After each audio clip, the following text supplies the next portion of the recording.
ایک زمانے میں روم کی سرزمین پر آباد ایک شاندار شہر میں سلطان ناصر الدین کی حکومت تھی۔ اس کا شہر امن و سکون کی مثال سمجھا جاتا تھا۔ بازاروں میں رونق، گلیوں میں اطمینان اور لوگوں کے دلوں میں ایک دوسرے کے لیے اعتماد پایا جاتا تھا۔ امیر اور غریب میں کوئی بڑا فرق نہ تھا، کیونکہ سلطان کا انصاف سب کے لیے برابر تھا۔ سلطان ناصر الدین بہادری، دانائی اور رحم دلی کے باعث مشہور تھا۔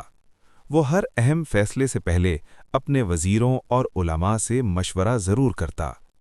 اس کے دربار میں 50 وزراء، سینکڑوں فقہا اور کئی صوفی بزرگ موجود رہتے تھے، جو اسے دین اور عدل کا راستہ دکھاتے رہتے۔ انہی دنوں شہر کے ایک پرانے محلے میں ایک نہایت سادہ مزاج شخص رہتا تھا، جس کا نام حضرت فرید الدین تھا۔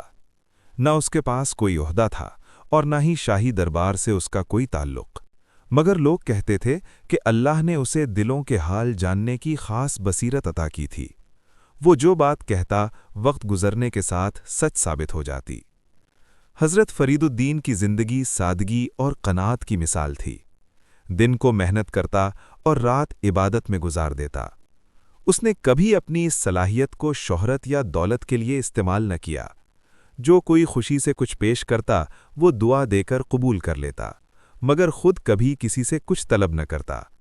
رفتہ رفتہ اس کی سچائی اور پرہیزگاری کی شہرت وزیر اعظم صادق بیگ تک جا پہنچی۔ وزیر کے دل میں خواہش پیدا ہوئی کہ وہ اس شخص سے ملاقات کرے اور اس کی دانائی کو پرکھے۔ اس نے ایک خاص قاصد بھیج کر پیغام دیا کہ حضرت فرید الدین دربار میں حاضر ہوں، مگر جواب آیا، جو حاکم یا وزیر مجھ سے ملنا چاہے وہ خود میرے دروازے پر آئے، میں علم کو محلات کی زینت نہیں بناتا۔ یہ جواب سن کر وزیر اعظم حیران رہ گیا۔